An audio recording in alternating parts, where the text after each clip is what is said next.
boa tarde, tantos amigos que a gente vai vendo nessa plateia, inclusive uma turma de lobatianos que veio de São Paulo, especialmente em conjunto para assistir ao Luiz. E vamos hoje dar seguimento ao ciclo da cadeira 41, que examina ou homenageia ou resgata autores que não entraram, não fizeram parte, não tomaram posse em nenhuma das 40 cadeiras da academia. Hoje, Luiz Camargo, como conferencista, vai falar em Monteiro Lobato e com uma palestra que ele intitulou 100 anos de Urupês, de Monteiro Lobato, o primeiro best-seller nacional. Luiz Camargo nasceu em São Paulo. Eu conheço há muito tempo das lides de escritor e ilustrador de livros infantis, excelente escritor. Recebeu o prêmio Jabuti nessa categoria, na categoria Ilustração. É licenciado em Educação Artística pela FAAP, doutor em Teoria e História Literária pela Unicamp. E, desde 2003, tem sido meu editor, trabalha como editor assistente e especialista na editora FTD. Suas ilustrações foram expostas na Bienal de Ilustração de Bratislava, que é uma das mais importantes do gênero, na antiga Tchecoslováquia. E esteve também ele na Suécia como ilustrador, apresentando a literatura infantil brasileira para a Universidade de Estocolmo. E é um dos autores do livro, de vários livros, entre eles vou começar destacando um que é fundamental para os lobatianos, que se chama Monteiro Lobato Livro a Livro, obra infantil, organizado por Marisa Lajolo e João Luiz Secantini. Ele é autor tanto na obra adulta como no volume da obra infantil. O infantil organizado apenas pela Marisa Lajolo, que é um livro que também recebeu o Prêmio Jabuti na categoria Crítica Literária dessa vez, e foi considerado o livro do ano de não ficção quando foi publicado em 2009. Com a palavra, portanto, o escritor Luiz Camargo.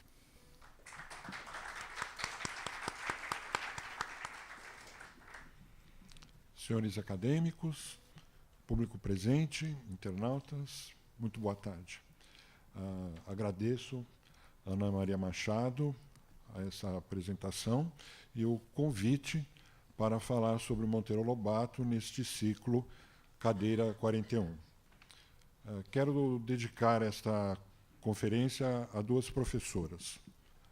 A Marisa Lajolo, sempre um incentivo por meio dos seus artigos, dos seus livros, das suas orientações, e também a professora Ana Maria Domingues de Oliveira, pelo seu cuidadoso levantamento da fortuna crítica de Cecília Meirelles, que foi uma inspiração para este trabalho de hoje. Vamos acompanhar um pouco a recepção do livro Urupês ao longo do tempo.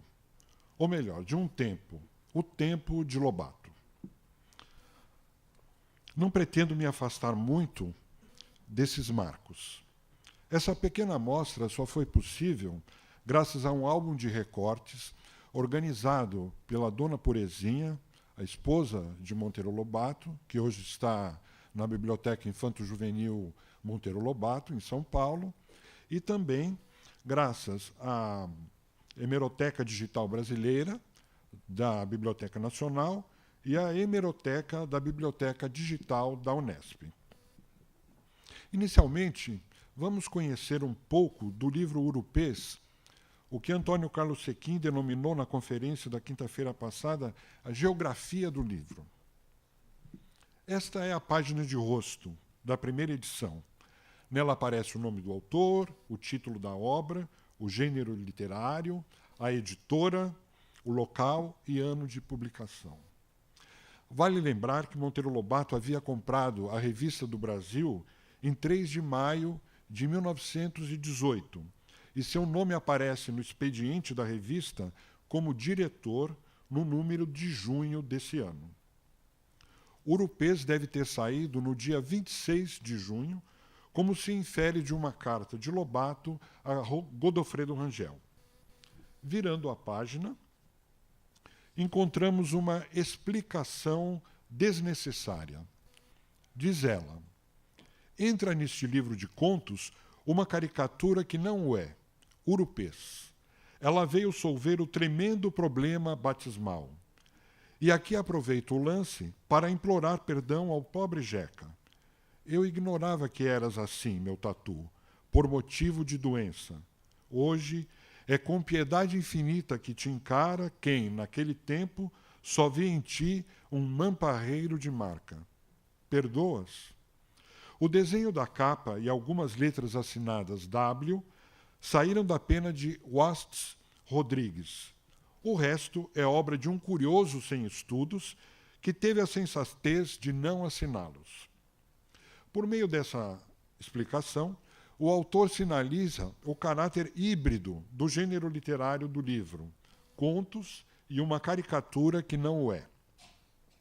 Essa caricatura teria resolvido o problema batismal, classificado como tremendo. De fato, o livro tinha sido anunciado na Revista do Brasil, na Revista do Brasil, em dezembro de 1917, com o título 10 Mortes Trágicas. Por falar em batismo, quem batizou? Ao que parece, a sugestão veio de Arthur Neiva, numa viagem de inspeção sanitária a Iguape. A explicação segue com o pedido de perdão ao pobre Jeca, 4 anos depois da publicação do artigo no jornal Estado de São Paulo, indicando uma mudança de pensamento. O autor finaliza a explicação informando o ilustrador da capa e das capitulares, o artista José Watts Rodrigues, sobre quem escreveu um ensaio que seria incorporado ao livro Ideias de Jeca Tatu, a paisagem brasileira, a propósito de Watts Rodrigues. Esta é a capitular do conto O Matapau, onde é possível perceber o W mencionado por Lobato no canto inferior direito. Esta é uma capital ou letra historiada que, neste caso, representa um trecho de paisagem relativa ao texto. O autor também dá crédito das outras ilustrações, um curioso, sem estudos. Na verdade, o curioso assinou 2 ilustrações. Vamos ver. Nesta ilustração do conto A Colcha de Retalhos, aparece ML no canto inferior esquerdo. Nesta ilustração do conto Bucólica, Lobato no canto inferior direito. Lobato não era tão sem estudos. Em carta a Rangel, de 8 de dezembro de 1917, ele conta que está fazendo aulas de modelo vivo com o artista alemão Georg Elpons, o sueco William Zadig e o paulista Watts Rodrigues. Aspas. Quanto ao meu livro de contos, fica para o centenário da independência. Imagina que eu o quero ilustrado. E sabe por quem? Por mim mesmo. Ora, como eu desenho pior que um caranguejo, eu entrei no curso Elpons Zadig Watts. Das 7 às 9 da noite, lá estou a desenhar modelo vivo. Nesses 5 anos, devo estar apto para ilustrar o meu livro. E então, Lobato não esperou até o centenário para publicar seus contos em livro. Na verdade, antes de 1922, já teria publicado mais 2 livros de contos, Cidades Mortas e Negrinha. Voltando ao nosso exemplar da primeira edição de Ouro Preço, depois da explicação desnecessária, virando a página, aparece uma dedicatória. A memória de Cândido Negreiros e do inesquecível Ricardo Gonçalves. Cândido Negreiros e Ricardo Gonçalves tinham sido amigos de Lobato, integrantes do Grupo do Minarete. Nesta foto do grupo, da esquerda para a direita, Lino Moreira, Tito Livio Brasil, Albino de Camargo, Godofredo Rangel, Cândido Negreiros, Raul de Freitas, Monteiro Lobato e Ricardo Gonçalves. Passo a palavra a Marisa Lajolo no livro Monteiro Lobato, A Modernidade do Contra. Aspas. Primeiro Godofredo Rangel, depois Ricardo Gonçalves e, por fim, também Monteiro Lobato, compartilham uma república nos altos de um chalé amarelo, na rua 21 de Abril, no Belenzinho. Por tratar-se de um lugar alto, por seus frequentadores aspirarem à sacralidade da arte, e também porque os jovens são sempre comovedoramente pretensiosos, batizam a casa de O Minarete. Aqui, o minarete em uma aquarela de Monteiro Lobato. Retoma a citação, aspas. Nesse minarete, muita patuscada, muita literatura, muita literatice. A literatice, por exemplo, fica por conta de pastices de Tartarin de Tarascon, romance do escritor Daudet, espécie de bíblia do grupo. Cada estudante adota o nome de uma personagem, nesse nome se saúdam e todos juntos compõem um hino para o minarete, parodiando o hino dos tarrasconenses mencionado no livro. Essa paixão por Tartarin de Tarascon vem desde a adolescência, porque na primeira crônica de Lobato, ainda publicada num jornalzinho escolar chamado O Guarani, ele já cita o Tartarin de Tarascon. Em uma nota do livro Prefácios e Entrevistas, Lobato escreve: Cândido Negreiros, o primeiro desertor, faleceu na Suíça em 1909, deixando no grupo um vazio impreenchível. Ricardo Gonçalves é autor do verso Cisma o caboclo à porta da cabana, que Lobato cita no artigo Velha Praga. Depois de sua morte, Lobato reuniu seus poemas, organizou e publicou o livro Urupês. A saudade de Ricardo é uma forte presença na correspondência de Lobato com Rangel. Voltando ao nosso exemplar de Urupês, depois da dedicatória, virando a página, aparece uma reprodução da capa. O nome do autor, o título da obra, uma ilustração e a assinatura do ilustrador no canto inferior direito, J.W.R. O leitor das cidades, pouco afeito aos aspectos bravios do sertão, poderia perguntar: que raio de árvore é esta? E um capataz poderia responder: não vê que é um matapau? Esse desenho lembra outro do próprio Monteiro Lobato, que serviu como ilustração do conto O Matapau quando foi publicado na Revista do Brasil. Notem que esse desenho tem um caráter descritivo. Este outro, também de Lobato, tem um caráter narrativo. Notem a presença de personagens e uma sugestão de enredo. As figuras humanas também contribuem para a noção de proporção. Na ilustração para o livro, a bico de pena, a figura do capataz perde um pouco a dramaticidade. Esses desenhos, com sua hesitação entre descrição e narração, podem suscitar reflexões sobre a construção dos contos do livro. Mais de um conto apresenta uma narrativa dialogada, isto é, uma narrativa distribuída por mais de um narrador. No conto Matapau, o homem das cidades e o capataz. No conto A Colcha de Retalhos, um proprietário rural ou capataz e uma pobre velhinha da roça. Em Meu Conto de Maupassant, 2 sujeitos num trem. O conto O Matapau inicia por uma cavalgada. A Colcha de Retalhos também. Upa, cavalgo e parto. Por estes dias de março, a natureza acorda à tarde. Passa as manhãs embrulhada num roupão de neblina. E é com espreguiçamentos de mulher vadia que despe os véus da cerração para o banho do sol. Fecha aspas. Em mais de um conto, há um narrador personagem em movimento. E na representação do espaço, haveria oscilação entre imagem fixa e imagem em movimento, entre pintura e cinema, 2 paixões de Lobato? Essas são questões que um leitor de hoje poderia formular. Mas, como já dito, nosso objetivo hoje é acompanhar um pouco da recepção do livro ao longo de certo tempo. O álbum de Dona Purezinha, já citado, na verdade, são 4. de tamanhos variados. O maior é um caderno preto de 27,3 por 38 centímetros, com 407 páginas, conforme uma etiqueta afixada na terceira página. Infelizmente, nem sempre é possível identificar no recorte o periódico, o local e a data de publicação. É o caso de uma crítica de Adalgiso Pereira, em que ele comenta o suporte material, o portador de texto, como dizem os linguistas.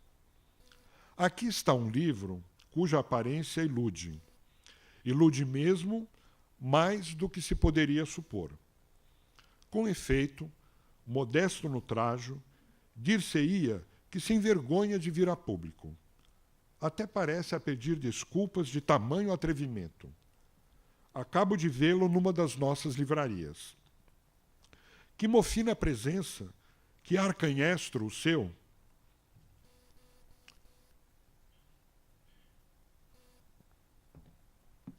Entalado entre camaradas que o repelem, soberbos do lastro de saber que os empanzina, arrogantes na solidez das encadernações que os espartilham, todo se encolhe, o triste mal roupido, na sua capinha amarela, ornada do tosco desenho de um tronco, a que se aferra, num abraço de Judas, um vilíssimo mata-pau.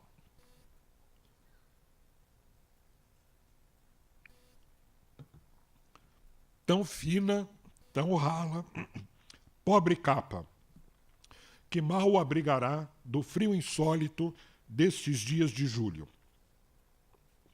Entretanto, se na aluvião dos vião de paraître, nacionais ou estrangeiros, que neste momento atulham os mostruários, alguma novidade se assinala, verdadeiramente nova e merecedora de que sobre ela pousem mais detidamente os olhares que os percorrem, essa novidade aí está, sob essa capa amarela, onde negreja esse humílimo rótulo urupês.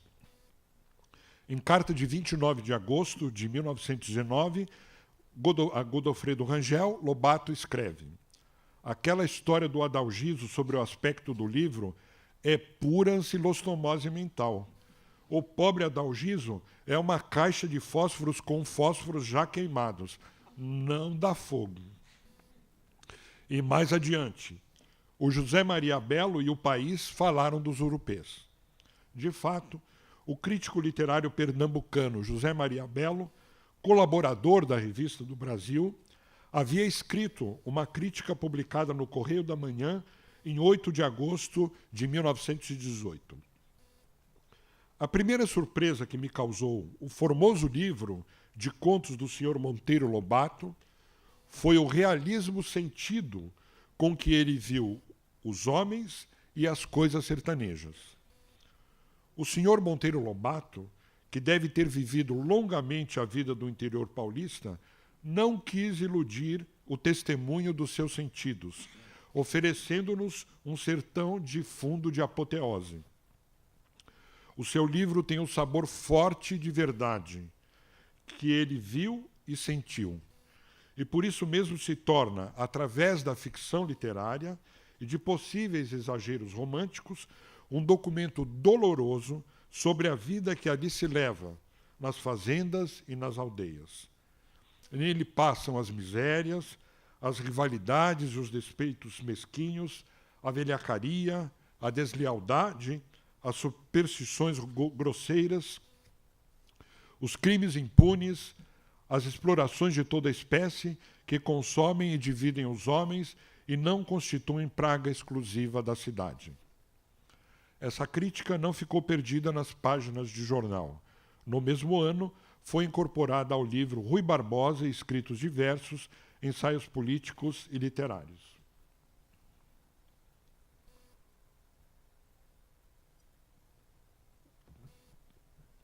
Em carta de 30 de julho de 1919, a Godofredo Rangel, Lobato escreve: meu livro esgotou-se no dia 26, exatamente um mês após a saída.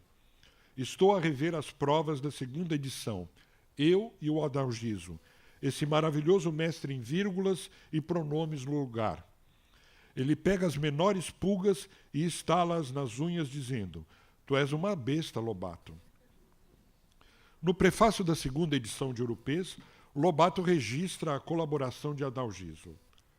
Esgotada num mês a primeira edição deste livro, sai agora a segunda, aumentada, e com vários pronomes recolocados pelo Sr. Adalgiso Pereira, excelente amigo, que a enriqueceu ainda de numerosas vírgulas, aspas, hífens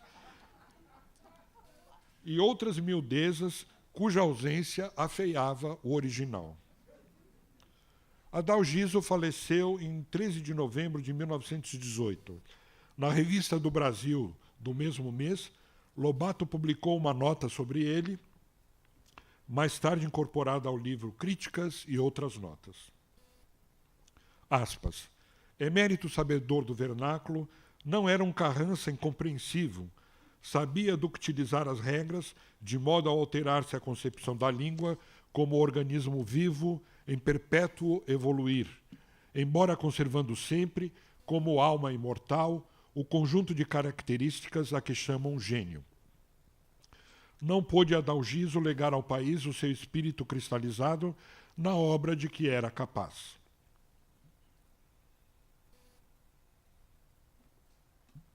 Ainda no prefácio da segunda edição, Lobato informa a inclusão do artigo Velha Praga.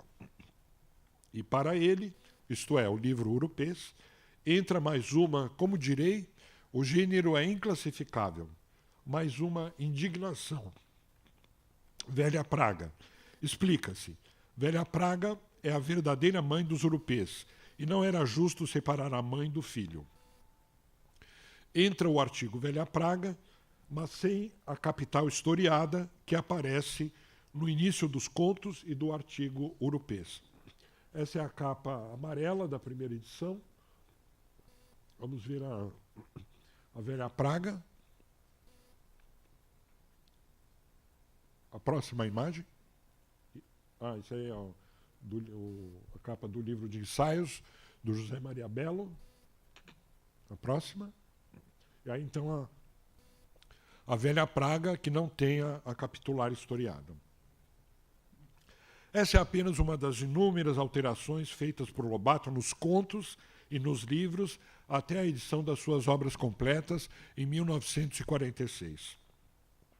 Essas alterações foram estudadas em detalhe pela professora Milena Ribeiro Martins em sua tese Lobato, Edita Lobato.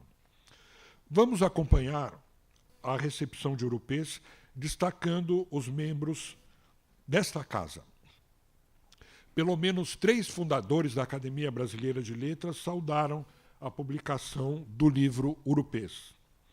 Rui Barbosa, Coelho Neto, Olavo Bilac.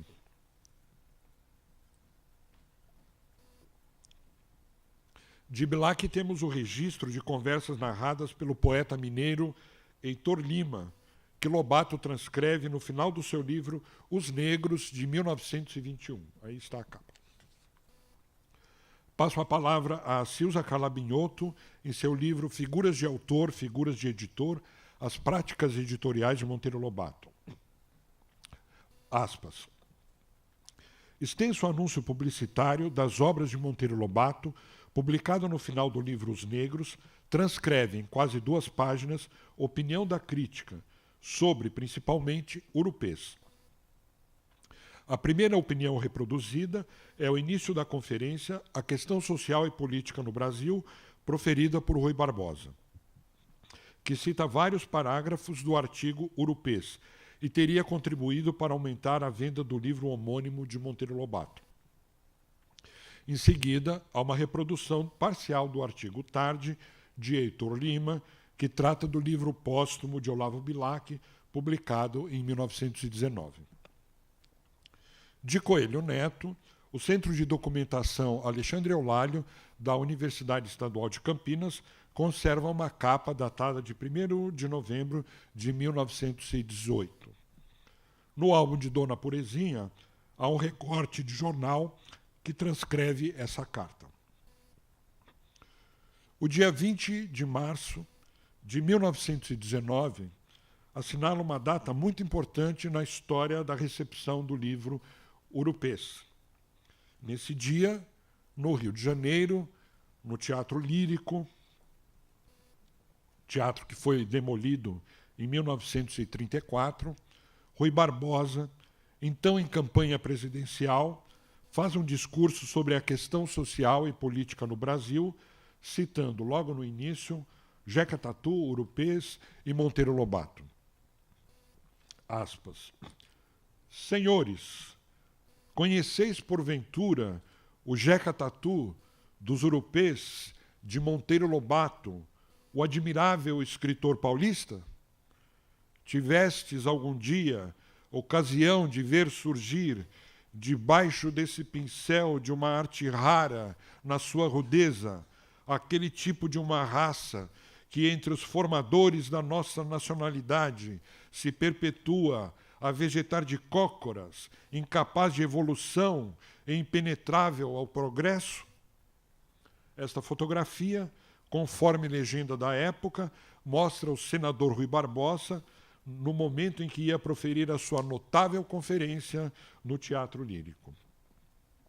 Esta outra foto, ainda conforme legenda de época, mostra a multidão que ouviu durante 4 horas no Teatro Lírico a conferência do senhor conselheiro Rui Barbosa sobre a questão social.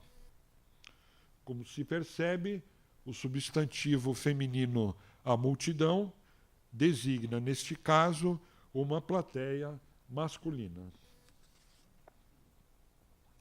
No dia seguinte, Lima Barreto, de quem Lobato publicou Vida e Morte de M.J. Gonzaga de Sá, cumprimenta seu editor por meio de uma carta. Meu caro Lobato, parabéns pela citação que o Rui fez do teu Jeca Tatu. Toda a gente hoje quer conhecer Monteiro Lobato aqui no Rio de Janeiro. Imaginem a repercussão potencializada pela publicação da conferência em jornais, como no Imparcial, no dia seguinte, na primeira página, e na Revista do Brasil, no mês seguinte. Jeca Tatu e Urupês tornam-se componentes frequentes de epítetos para designar o escritor. Como se sabe, o nome Jeca Tatu apareceu pela primeira vez no final do artigo Velha Praga, ao lado de outros possíveis apelidos de caboclo. Nada mais lembra a passagem por ali de Manuel Peroba, de Chico Marimbondo, de Jeca Tatu ou outros sons ignaros, de dolorosa memória para a natureza circunvizinha.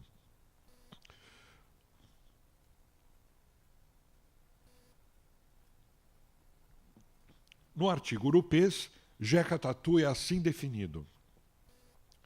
Jeca Tatu é um piraquara do Paraíba, maravilhoso epítome de carne onde se resumem todas as características da espécie.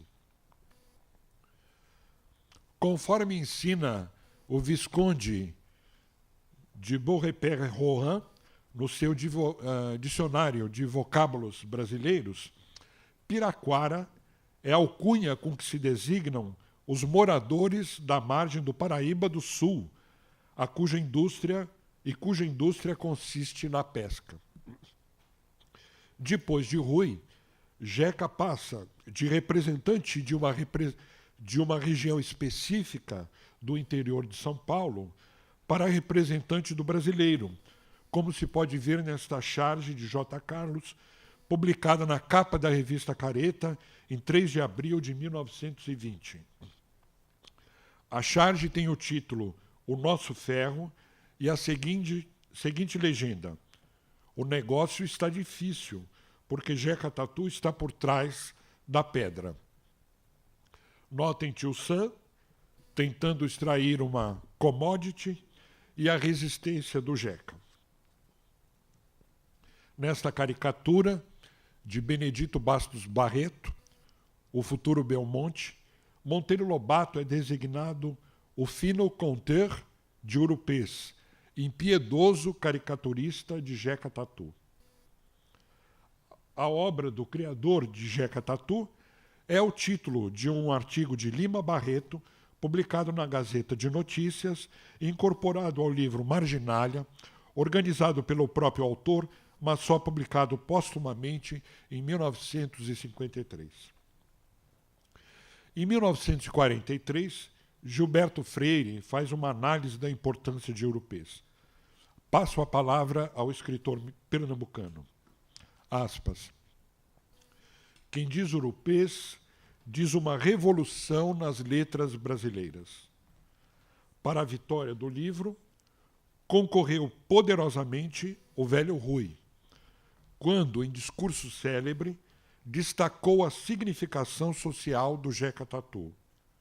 Mas não nos esqueçamos de que, a essa altura, Lobato conseguira o milagre de despertar o velho Rui da indiferença dos nossos doutores e bacharéis de quase todos os tempos pelos problemas brasileiros de solução mais difícil que a jurídica ou a política.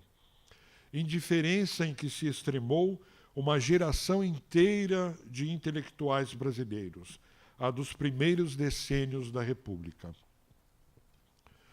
Foi por obra e graça de Eurupês que o maior campeão sul-americano da inocência de Dreyfus verdadeiramente descobriu que a poucas léguas da rua São Clemente havia quem sofresse mais que o remoto mártir do antissemitismo europeu. Sofresse de dores que o habeas corpus não cura, não alivia. Nem o habeas corpus, nem a anistia, nem o sursis. Nenhuma solução simplesmente jurídica.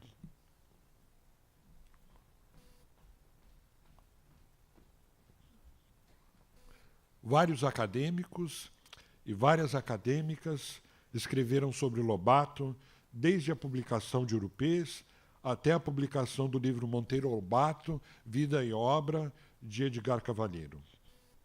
Oliveira Viana, Viriato Correia, Alceu Amoroso Lima, Ribeiro Couto, José Lins do Rego, Genolino Amado, Orígenes Lessa, Raquel de Queiroz, Diná Silveira de Queiroz, Lígia Fagundes Telles.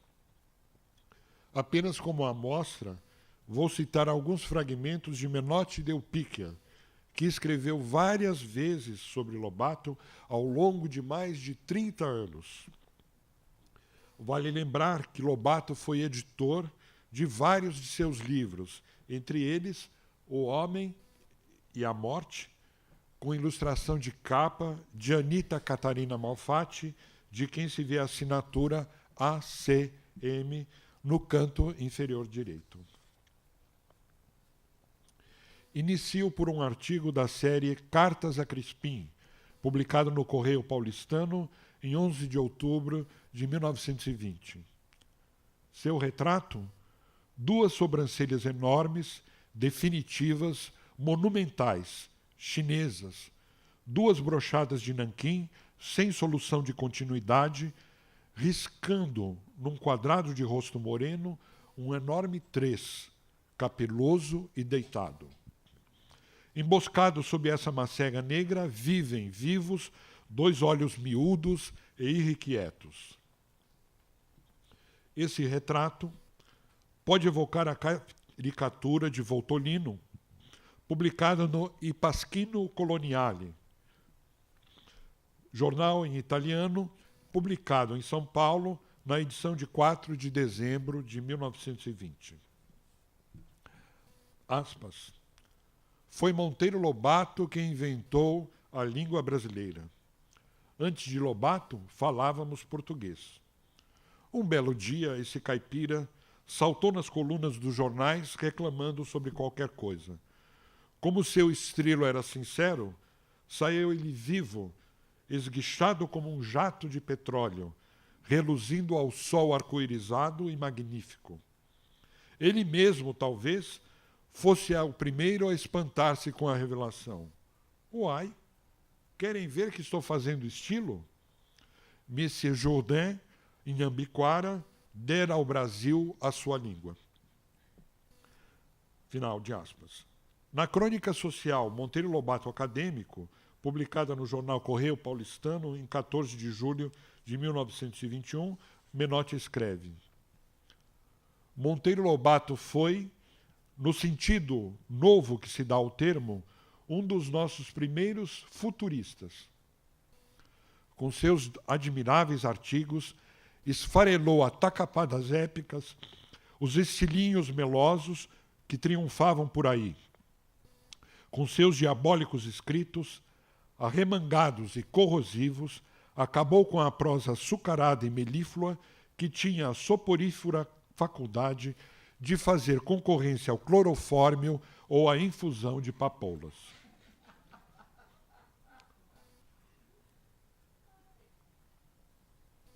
Por ocasião do lançamento do livro Monteiro Lobato Vida e Obra, Menotti traçou outro retrato de Lobato. Quem foi Lobato? O estilista poderoso dos urupês? O criador mágico do mundo infantil patrício? O homem de visão orgânica que defendeu o livro no Brasil? O patriota heróico e apaixonado que advogou, com o sacrifício da própria liberdade, a solução de um dos nossos problemas máximos, a exploração do petróleo? O vidente das nossas realidades econômicas, que se bateu pela siderurgia para dar uma base racional ao nosso parque industrial? Aí está uma personalidade poliédrica como um puro diamante lapidado. Qualquer de suas facetas tem esplendor solar. Eu tenho o meu Lobato, o leitor terá o seu. Raimundo Magalhães Júnior, patrono deste teatro, defendeu a entrada do pai de Emília nesta casa. Aspas. Não deve ter sido fácil ao Grupo Paulista da Academia Brasileira de Letras a tarefa de convencer o pai de Emília a se candidatar à imortalidade. Mas a verdade é que já se diz que José Bento Monteiro Lobato será candidato à vaga que acaba de se abrir no Petit Trianon com a morte do escritor gaúcho Alcides Maia. Para a vaga de um contista, outro contista. E aquele que é, presentemente, o maior cultor deste gênero no Brasil. Esse leitor para adultos e para crianças, que é ao mesmo tempo o nosso Maupassant e o nosso Lewis Carroll, mereceria ser candidato único, sem concorrente de espécie alguma. Fecha aspas. Em 1943, a Companhia Editora Nacional publica o livro Urupês, Outros Contos e Coisas. Aqui, um exemplar da Biblioteca Infantil Monteiro Lobato. Aqui, um exemplar do designer e pesquisador Magno Silveira. Notem a explicação ao lado do retrato de Lobato por seu genro, o pintor e ilustrador J. Campos.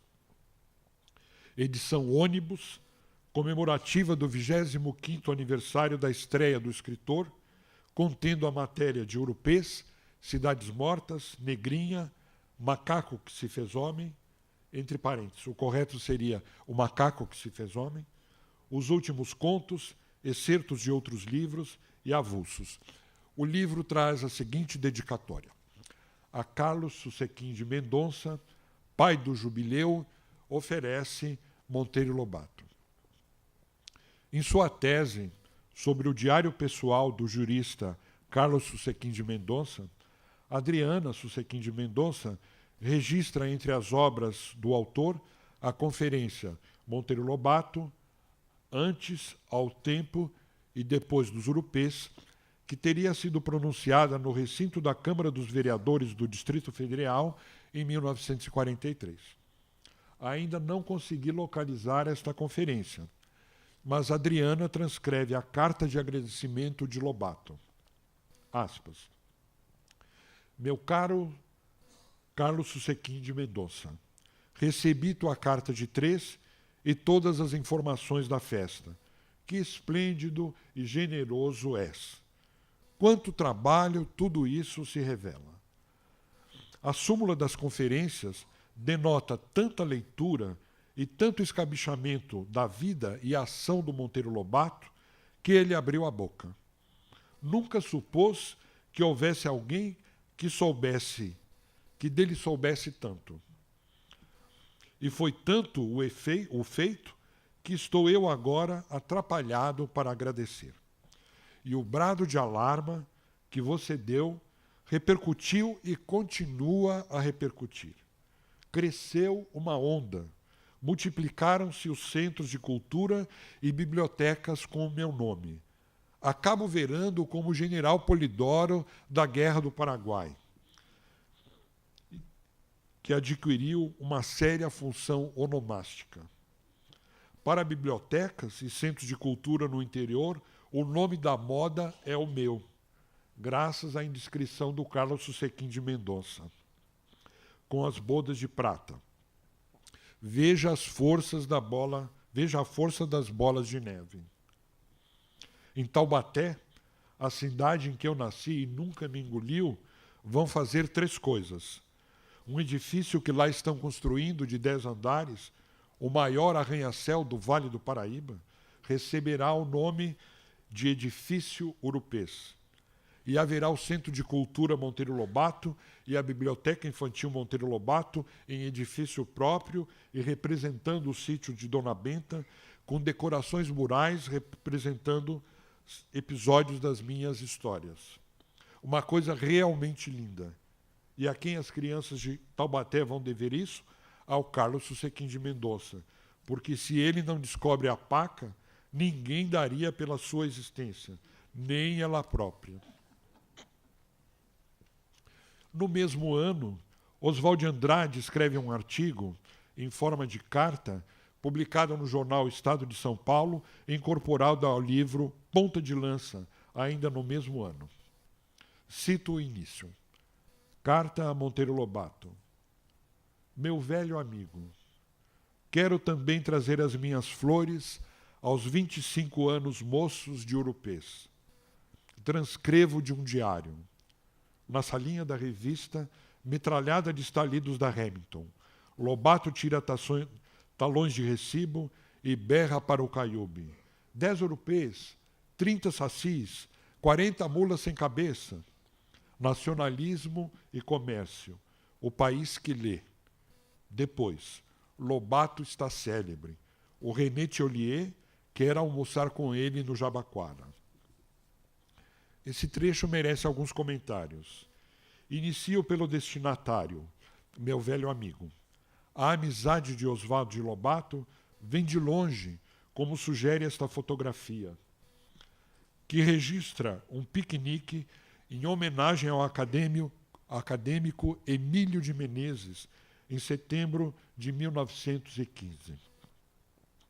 Notem como esta fotografia quebra o protocolo do retrato coletivo de escritores.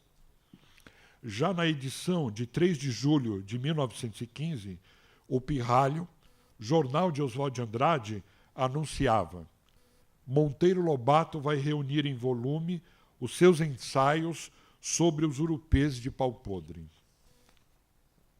Em 4 de setembro de 1915, o Pirralho publica O Conto de Maupassant, renomeado Meu Conto de Maupassant, no livro Urupês.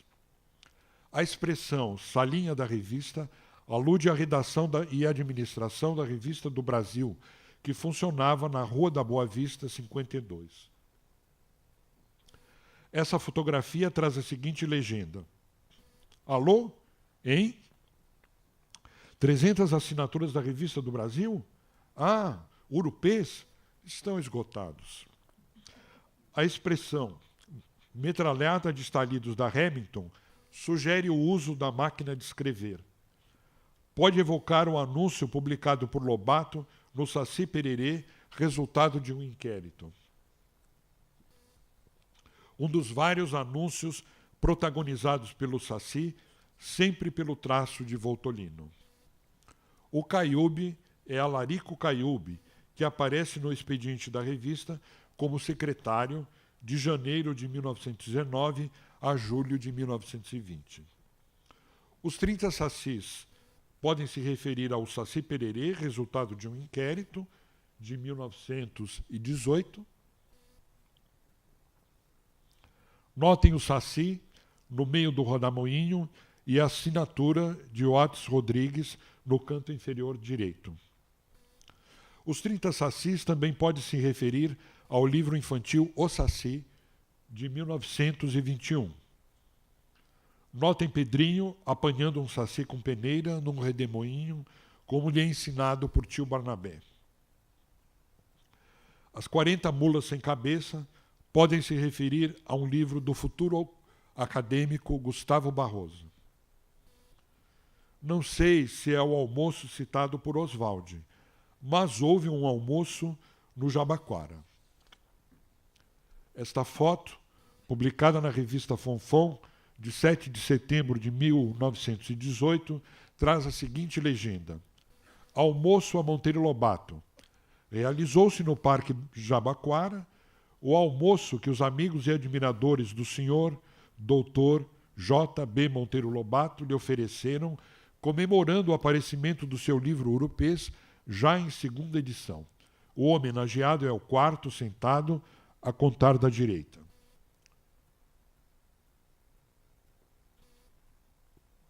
O jornal O Combate, Independência, Verdade e Justiça, de 26 de julho de 1918, dá maiores detalhes sobre esse almoço. Realizou-se ontem a festa campestre que um grupo de admiradores de Monteiro Lobato resolveu oferecer-lhe por motivo do aparecimento do seu livro Urupês. Reunidos os convivas no Parque do Jabaquara, foi-lhe servido um suculento almoço caipira, como se poderá ver pelo seguinte cardápio: peixe ensopado com pirão de farinha de mandioca, tutu de feijão com torresmo, lambari frito, quibebe, frango assado, leitão, carne de fumeiro assada no espeto, arroz com palmito, salada de agrião, salada de alface, melado de farinha de mandioca torrada, doce de abóbora com coco, doce de batatinha das almas, furundu, entre parênteses, esse doce é citado em Caçadas de Pedrinho, pé de moleque, queijo de Minas, laranja lima, limão doce, banana maçã, café com cuscuz de mandioca puba, vinho do Rio Grande do Sul, caninha do Ó, água de Caxambu. Um grupo fez-se aplaudir ao som das suas violas e das suas cantigas, seguindo-se um animado e característico bate-pé. A linda festa, durante a qual reinou a maior cordialidade, terminou à tarde, quando os convidados regressaram à cidade. Voltando ao texto de Oswald, aspas. Lobato tira talões de recibo e berra para o Caiube. 10 urupês, 30 sacis, 40 mulas sem cabeça. Fecha aspas. Nessa linguagem concisa, telegráfica, Oswald representa uma cena de produção editorial como se fosse um desenho de Tarsila. Depois interpreta, aspas, nacionalismo e comércio, fecha aspas. Urupês, sacis e mulas sem cabeça sugerem o nacionalismo.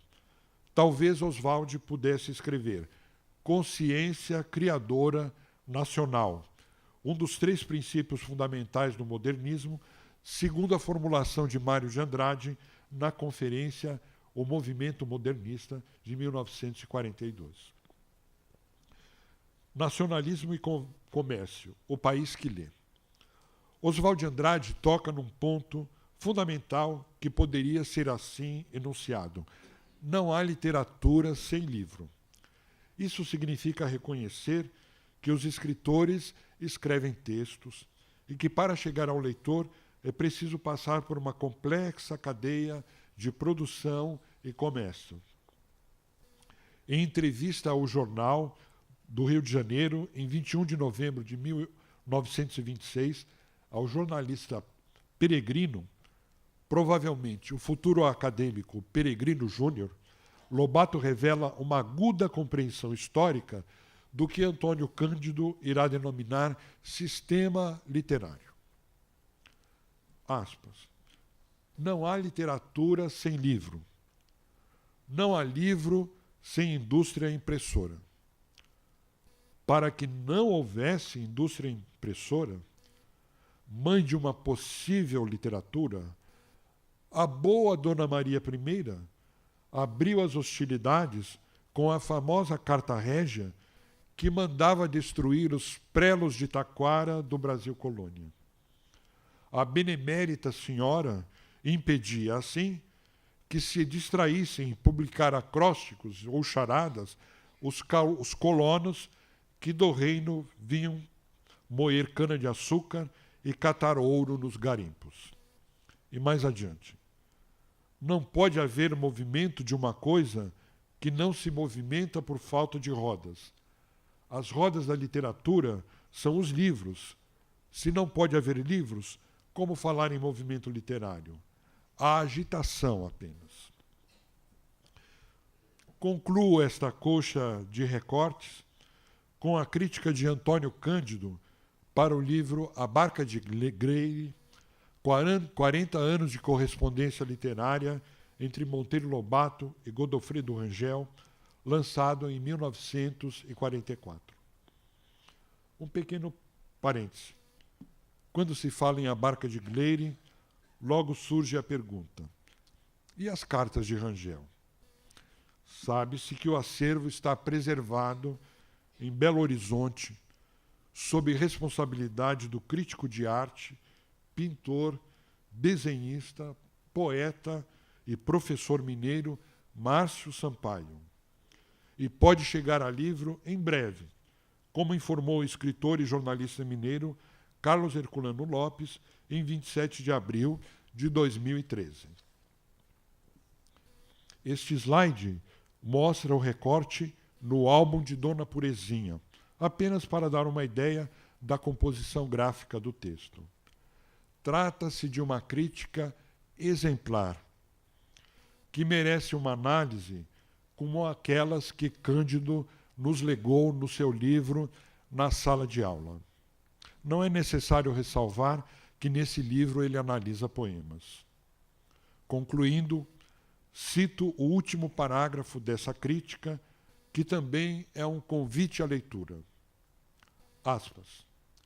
É preciso ler este livro para compreender o senhor Monteiro Lobato no dinamismo da sua vida literária.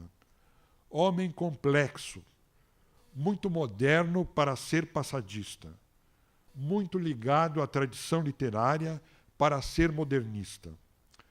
Ponto de encontro de duas épocas e duas mentalidades, símbolo de transição da nossa literatura, exemplo de labor intelectual e de consciência literária. Fecho aspas.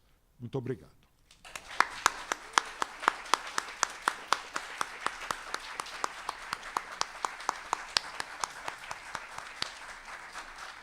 Bom, muito obrigado, dizemos nós. Só nos resta agradecer e felicitar, não a colcha de retalhos a que o conferencista se referiu, mas agradecer por essa viagem exemplar, pelas páginas do livro Urupês e pelos textos sobre o livro ao longo do tempo, num primoroso exemplo de análise da recepção de uma obra. Eu trouxe algumas anotações que eu peço licença para ler também agora, não sobre o Urupês, porque não há nada a dizer sobre isso, foi absolutamente exemplar, mas sobre a relação do Lobato com a academia, para a gente concluir aqui um pouco o que é esta cadeira 41, por que às vezes a gente diz como não entrou, como tinha que estar aqui, todo mundo disse, enfim. Na verdade, em 1926, quando Lobato mal iniciava a obra infantil, queria consagrá-lo. E era apenas o contista de sucesso extraordinário aqui evocado, ele se candidatou à academia, na vaga de João Luiz Alves. Já vinha pensando nisso havia algum tempo.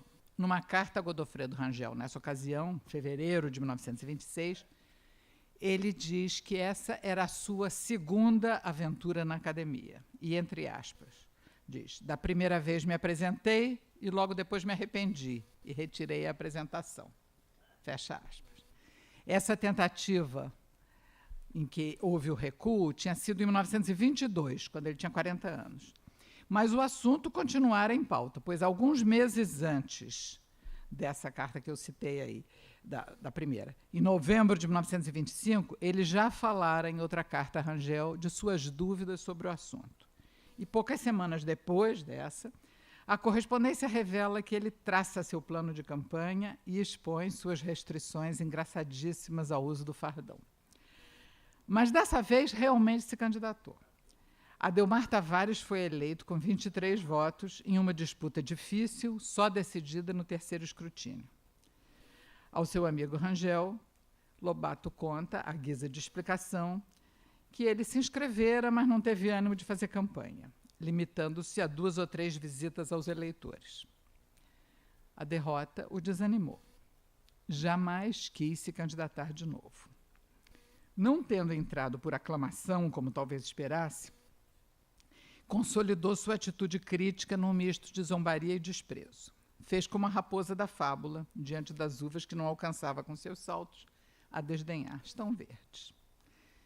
Além de tudo, tinha que arcar com um compromisso pesadíssimo na ocasião: conseguir pagar as dívidas da falência de seus empreendimentos editoriais. Segundo Marisa Lajolo, aqui presente até há pouquinho, que saiu agora porque já estava com um avião para pegar, não é só o ministro do Supremo que sai correndo porque tem avião. Enfim, a falência desses empreendimentos editoriais, segundo Marisa, era provocada, vejam só, pela longa estiagem que trouxe um racionamento de energia elétrica a São Paulo e pela política econômica que impôs restrições ao crédito. Não muda muito. Escolheu, então, insistir no projeto editorial, fundando a Companhia Editora Nacional em 1925, que foi a pioneira das grandes editoras modernas no país. Mas, com isso, desistiu do projeto acadêmico e não se candidatou mais.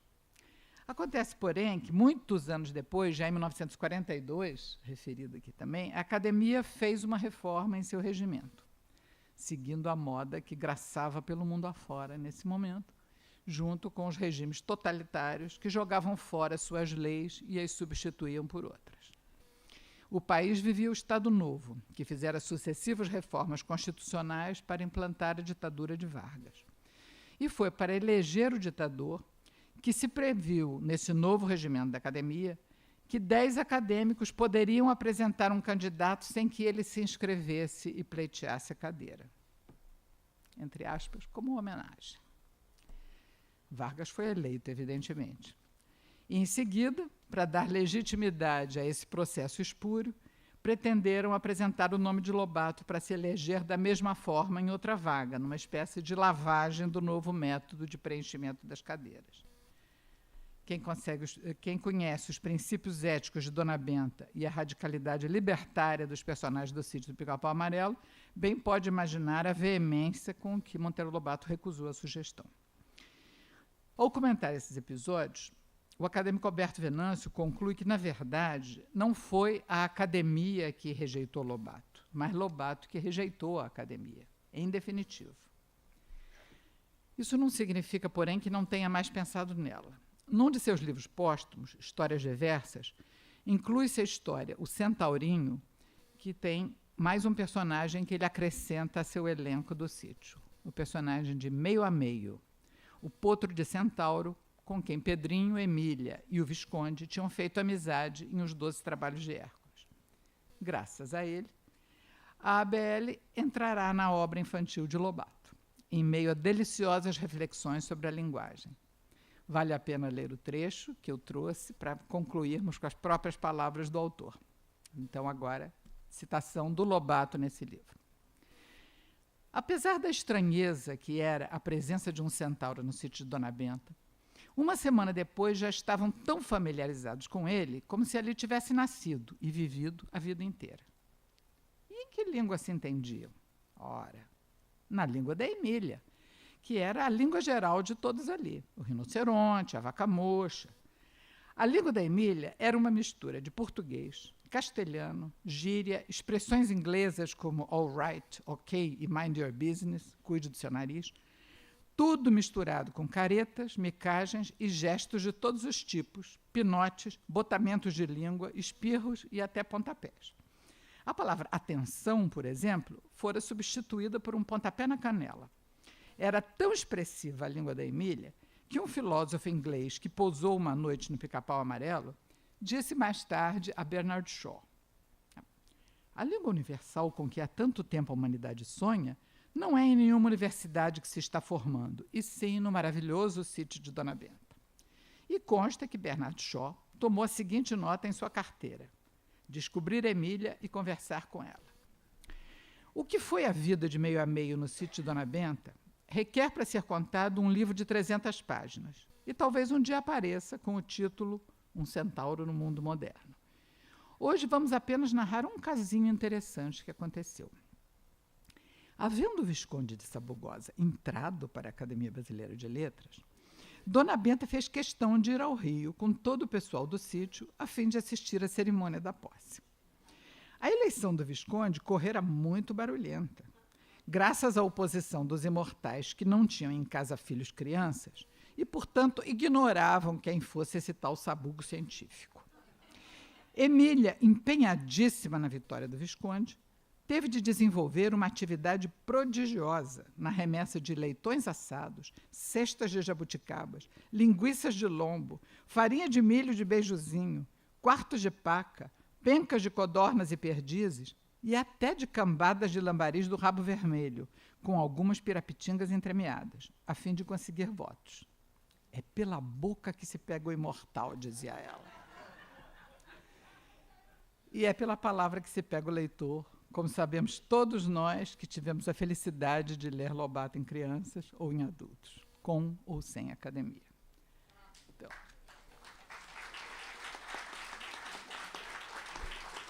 passamos um pouquinho da hora com isso e ficam todos convidados para os próximos eventos. Na terça-feira, dia 28 de agosto, sempre às 5h30, o Seminário Brasil-Brasis vai discutir um tema caro a Lobato, que é o livro A Aventura que Não Terminou. Sob a coordenação geral do acadêmico Domício Proença Filho, essa mesa será coordenada pelo acadêmico Cícero Sandrone, tendo como participantes Janaína Sena e Paulo Rocco. E na outra quinta, prossegue e termina-se, conclui este ciclo de conferências sobre a cadeira 41, sempre às 17h30, com o conferencista Hugo de Almeida, que vai falar sobre Osman Lins, 40 anos depois, mais atual. Muito obrigada e boa noite.